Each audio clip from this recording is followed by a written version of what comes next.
लोकसभा क्षेत्र संसदीय क्षेत्र नागौर के लिए जो मतदान का दिवस है वो 19 अप्रैल है और इसका समय सुबह 7 बजे से लेकर शाम 6 बजे तक है। लगभग 21 लाख से 21,46,000 से कुछ अधिक मतदाता जो हैं वो अपने मताधिकार का उपयोग इस दिन कर सकते हैं। नागौर लोकसभा क्षेत्र में 8 विधानसभाएं सम्मिलित हैं, जिसमें नागौर जिले की खींवसर, नागौर और जायल, इसी प्रकार डीडवाना कोचामन जिले की डीडवाना, परबसर, लाडनू, नावा और मकराना, ये 8 कुल मिला के विधानसभा हैं जहाँ पर के मतदाता जो हैं वो अपने मताधिकार का उपयोग कर सकेंगे। मैं सभी मतदाताओं से अनुरोध करना चाहूँगा कि आप इस लोकतंत्र के महापर्व में अपनी भागीदारी निभाएं, बिना किसी प्रलोभन के, बिना किसी भय के।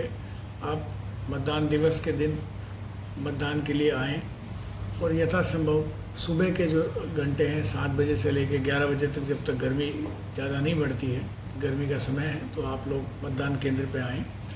मतदान केंद्र पे मतदाताओं के लिए तमाम सुविधाएं और सुरक्षा व्यवस्थाएं बिल्कुल समुचित रूप से की गई है। आवश्यक पुलिस बल, CAPF और आर्म पुलिस फोर्स और इसके अतिरिक्त अन्य पुलिस बल भी तैनात किया गया है। QRT भी लगाई जा रही है, क्विक रेस्पॉन्स टीम, और साथ साथ हर विधानसभा क्षेत्र में मतदान केंद्र को कवर करने के लिए सेक्टर मजिस्ट्रेट, उसके काउंटर पार्ट पुलिस अधिकारी और उनकी टीम वो भी वहाँ रहेगी, जो लगातार भ्रमण करते रहेंगे मतदान केंद्रों पर। मतदान केंद्रों पर अन्य जो व्यवस्थाएं हैं, जिसमें 50% मतदान केंद्र ऐसे होंगे जिसमें वेबकास्टिंग की सुविधा उपलब्ध है, तो जो भी गतिविधि मतदान केंद्र पे होएगी उसकी वेबकास्टिंग भी होगी, उसकी रिकॉर्डिंग होगी, और मतदान करते वक्त मतदाता का मत गोपनीय रहेगा, लेकिन बाकी जो गतिविधियां हैं वो वहाँ से विजिबल रहेगी।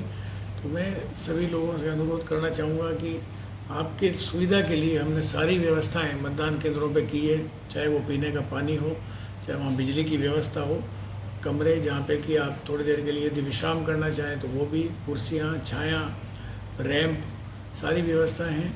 इसके अतिरिक्त यदि कोई व्यक्ति व्हील चेयर का उपयोग करना चाहता है या बुजुर्ग व्यक्ति है तो उनके लिए वॉलंटियर्स की भी नियुक्ति की गई है, जो आपको वहाँ पे मदद करेंगे।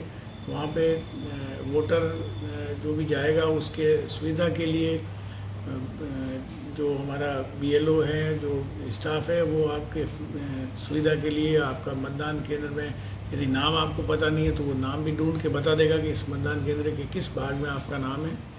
तो आप लोग सभी जो है वो मतदान केंद्र पे पहुँचें और मतदान करें। किसी भी प्रकार की यदि आपको असुविधा है तो उसके लिए आप तत्काल संपर्क कर सकते हैं।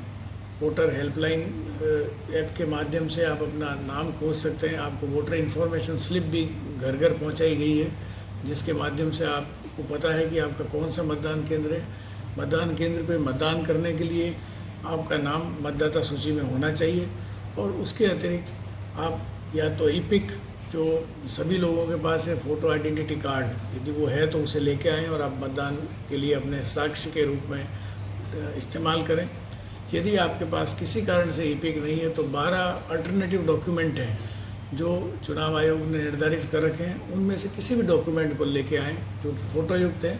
मसलन उसमें Aadhaar card, PAN card, driving licence, आपकी बैंक की पासबुक, इस तरह का कोई भी डॉक्यूमेंट, दस्तावेज हो सकता है जिसको आप लेकर आएंगे तो भी आपको मतदान करने की सुविधा मिलेगी। शाम 6 बजे का जो क्लोजिंग टाइम है वो सिर्फ इस सेंस में है कि आपको मतदान केंद्र तक पहुंचना है। यदि आप 6 बजे तक मतदान केंद्र पे पहुंच जाते हैं और वहाँ अगर भीड़ भी होती है तो भी आपको मतदान करने का अधिकार रहेगा, आपका मतदान करवाया जाएगा, और जब तक अंतिम मतदाता का मतदान नहीं होगा तब तक मतदान जारी रहेगा। तो मैं नागौर के जो मतदाता हैं, नागौर लोकसभा क्षेत्र के, उनसे अनुरोध करना चाहूँगा कि हम गत विधानसभा चुनाव में और गत लोकसभा चुनाव में हमारा जो मतदान का प्रतिशत था उसका अंतर काफ़ी ज़्यादा है। लोकसभा चुनाव में हमारा मतदान प्रतिशत लगभग 10 से 11% कम था जो गत विधानसभा में था। तो हम पिछला उदाहरण देख करके अधिक से अधिक मतदान करें और कम से कम उतना लक्ष्य अवश्य प्राप्त करें या उस स्तर तक जरूर पहुँचें जितना हमने विधानसभा में प्राप्त किया है, और उससे भी बढ़ चढ़ के आप आएँ और लोकतंत्र के इस महापर्व में अपनी भागीदारी निभाएं।